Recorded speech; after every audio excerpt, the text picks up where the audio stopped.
Kyi Soe ရာကိုကြိုက်တဲ့မိတ်ဆွေတို့အတွက်အကောင်းဆုံးနဲ့အမိုက်ဆုံး gaming phone 5 လုံးကိုဒီနေ့ဗီဒီယိုမှာပြပြပေးပါမယ်။ဘယ်လိုမျိုး gaming phone တွေပါဝင်နေမလဲ။စိတ်ဝင်စားရဆိုရင်တော့ဒီဗီဒီယိုလေးကိုစောင့်အောင်ကြည့်ပြီးတော့ပါ။ Number 1 Lenovo Legion Y90 ဒီဖုန်းကတော့ gamer တွေအတွက် gaming experience ကိုပိုကောင်းအောင်လုပ်ပေးထားတဲ့ဖုန်းတစ်လုံးဖြစ်ပါတယ်။ဖုန်းရဲ့အရောင်အနေနဲ့မီကိုရောင်ပဲရမှာဖြစ်ပြီးတော့ဖုန်းရဲ့ကြောဘက်အလယ်မှာ RGB light panel တစ်ခုပါဝင်မှာဖြစ်ပါတယ်။အဲ့ဒီ RGB light panel ထဲမှာဆိုရင်ဖုန်းကင်မရာနဲ့ဖုန်းထဲကိုလေဝင်နိုင်ဖို့အတွက်လေဝင်ပေါက်2ခုထိပါဝင်မှာဖြစ်ပါတယ်။ display အနေနဲ့ 6.92 inches AMOLED display ကိုသုံးထားပြီးတော့ refresh rate အနေနဲ့ 144Hz ရမှာဖြစ်ပါတယ်။ဖုန်းမှာ HDR10+ support လည်းရမှာလည်းဖြစ်ပါတယ်။ chipset အနေနဲ့ Qualcomm ရဲ့နောက်ဆုံးတွက် 4nm Snapdragon 8 Gen 1 chip ကိုသုံးထားပါတယ်။ဖုန်းမှာ gaming experience ကိုကောင်းနေအောင်လို့ cooling fan 2ခုထိတောင်ပါမှာဖြစ်ပါတယ်။ဒါကြောင့်ဖုန်းရဲ့ GPU Adreno 730ကလည်းအချိန်ပြည့် FPS အမြင့်တွေမှာတောင်မှကောင်းကောင်းအလုပ်လုပ်နိုင်မှာဖြစ်ပါတယ်။ဖုန်းရဲ့ RAM အနေနဲ့ 12GB ကနေ 18GB ထိလာပြီးတော့ internal storage အနေနဲ့ 256GB ကနေ 640GB ထိပါလာမှာဖြစ်ပါတယ်။ဖုန်းမှာ game ဆော့ရင်ပိုအဆင်ပြေစေမဲ့ L1 L2 ကလုတ်နဲ့ R1 L2 ကလုတ်တွေလည်းပါဝင်ပါတယ်။ဖုန်းရဲ့ battery power အနေနဲ့ 5600mAh ပါဝင်မှာဖြစ်ပြီးတော့ 68W fast charging လည်းပါပါတယ်။ company အနေနဲ့ဖုန်းအား100%ပြည့်ဖို့ဆိုရင်38မိနစ်ပဲကြာမယ်လို့လည်းပြောထားပါတယ်။ဖုန်းရဲ့ design ကတော့ဖုန်းရဲ့နောက်ကျောဘက်က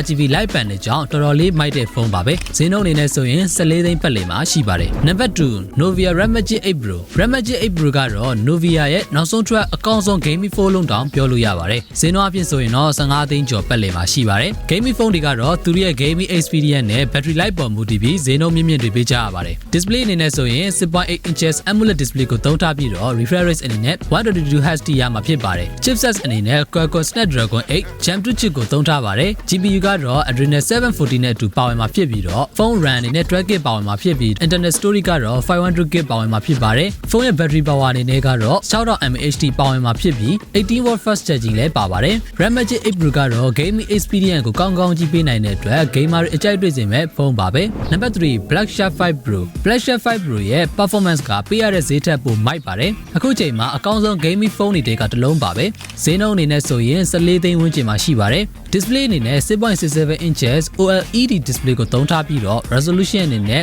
3400x1080 ပါဝင်ပါတယ်။ screen refresh rate ကတော့ 144Hz ရမှာဖြစ်ပြီး smooth အဖြစ်ဆုံးဖုန်းတစ်လုံးတောင်ပြောလို့ရပါတယ်။ဒါ့အပြင် 720Hz touch rate ပါတာကြောင့် screen ကိုထိချင်းရဲမြင့် response ကိုရရှိမှာဖြစ်ပါတယ်။ chipset အနေနဲ့ Qualcomm Snapdragon 8 Gen 1 chip ကိုသုံးထားပါတယ်။ phone RAM အနေနဲ့ 16GB ပါဝင်မှာဖြစ်ပြီးတော့ internal storage ကတော့ 500GB ပါဝင်မှာဖြစ်ပါတယ်။ဖုန်းက gaming experience ကိုပိုကောင်းစေတဲ့ Shark Space ဆိုတဲ့ gaming mode လည်းပါဝင်ပါတယ်။ဖုန်းရဲ့ battery power အနေနဲ့ 4650mAh ပါဝင်ပြီးတော့ 120W fast charging လည်းပါဝင်ပါတယ်။ gamer တွေအတွက် Black Shark 5 Pro ကလည်းအရင်မိုက်တဲ့ဖုန်းလေးတစ်လုံးပါပဲ။ Number 4 iPhone 14 Pro Max iPhone 14 Pro Max ကဈေးကွက်မှာ powerful အဖြစ်ဆုံးဖုန်းတစ်လုံးတောင်ပြောလို့ရပါတယ်။သူ့မှာသုံးထားတဲ့ A16 Bionic chip ကအရင် iOS device တွေမှာတွေ့ရတဲ့ A15 Bionic chip တဲ့ပိုစွမ်းဆောင်ရည်ကောင်းတာတွေ့ရပါတယ်။အဲဒီ chip ကပုံမှန်ထက်40%ပုံမြန်တာကိုတွေ့ရပြီးတော့ gaming performance ကိုပိုကောင်းစေပါတယ်။ display အနေနဲ့ 6.67 inches OLED display ကိုသုံးထားပြီးတော့ refresh rate အနေနဲ့ 120Hz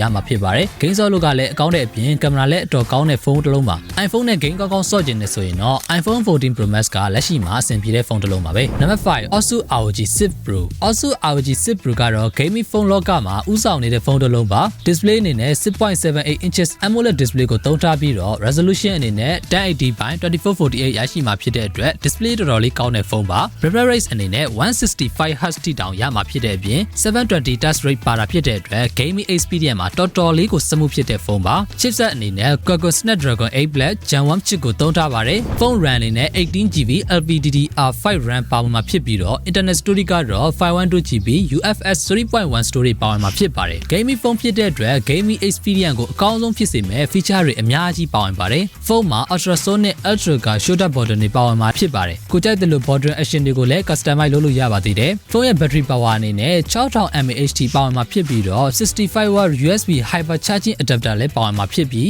ဖုန်းအား100%ပြည့်ဖို့ဆိုရင်42မိနစ်ပဲကြာမယ်လို့လည်းပြောပါတယ်။ဈေးနှုန်းအပြင်ဆိုရင်29သိန်းကျော်ပတ်လည်မှာရှိပါတယ်။ Asus ROG 6 Pro ကတော့ gaming experience ကိုကောင်းကောင်းကြီးပေးနိုင်တဲ့အတွက် gamer တွေတော်တော်လေးကြိုက်မဲ့ဖုန်းပါ။ဒီနေ့ဗီဒီယိုလေးကိုကြိုက်တယ်ဆိုရင်တော့ like ပေးခဲ့ပါ။ comment မှာလည်း okay လို့ရေးခဲ့ပါ။ကျွန်တော်တို့ idea knowledge share တွေမှာလေ့လာနိုင်တဲ့ online သင်တန်းတွေကိုဒီဗီဒီယိုရဲ့ description မှာရေးပေးထားပါတယ်။ IDK online class ဆိုတဲ့ Facebook page မှာလာရောက်ပြီးတော့အနံ့နိုင်ပါတယ်။နောက်ထပ်ဗီဒီယိုမှာပြန်တွေ့ပါမယ်။ Bye bye